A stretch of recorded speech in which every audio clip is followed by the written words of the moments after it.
1 minute na. 1 minute na? Oh. Man.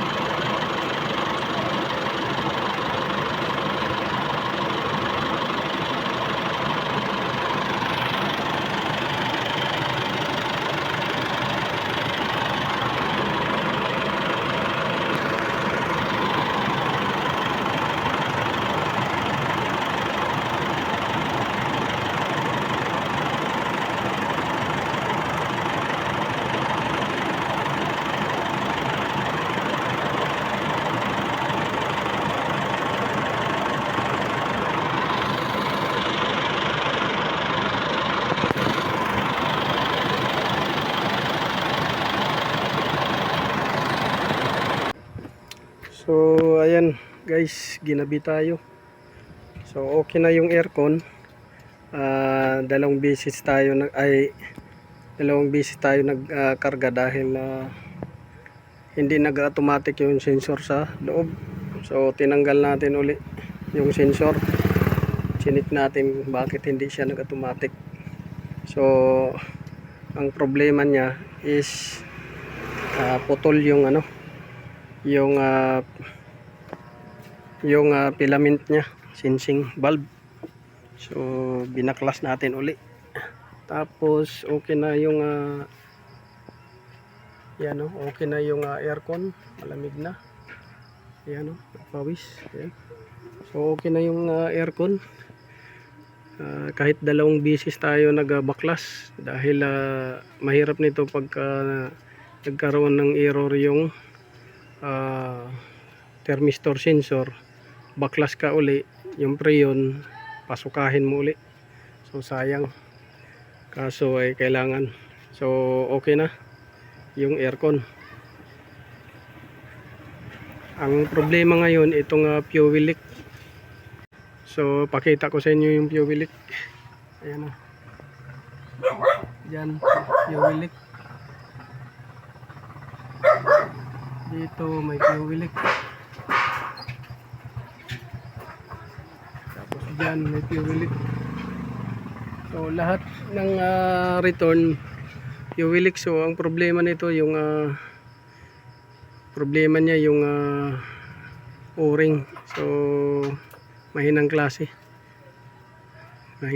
yung o-ring nito. So papalitan natin yan. Tapos dito ayan may fuel leak pa.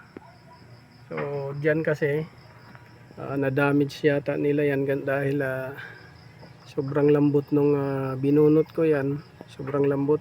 So binalik natin, ganun pa rin, nag-fuel leak. Ayan. So yan yung problema nya. So yan yung gagawin na lang natitira. So dito kikita yung fuel leak ko, mapatakdo no. Ayun, diesel yan, diesel fuel leak.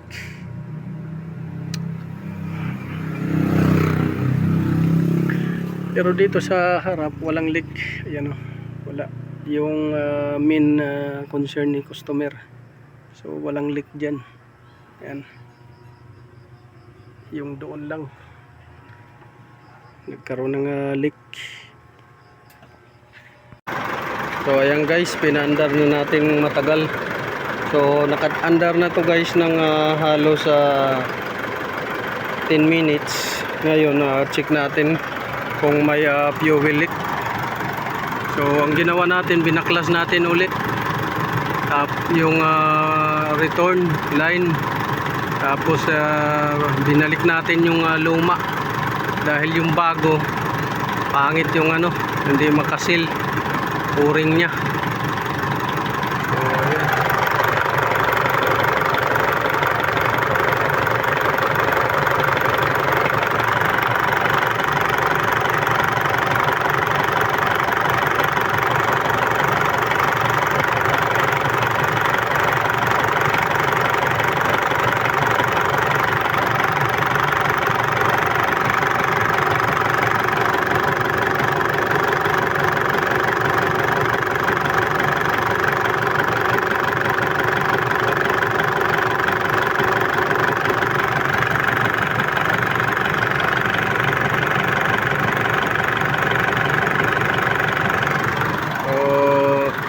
dito, bumabaha dyan, banda, dati. So nilagyan natin ng basahan para ma-confirm.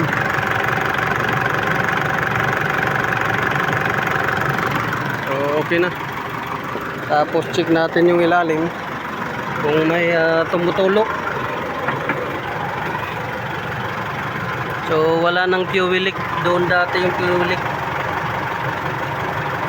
Tumutulo dyan.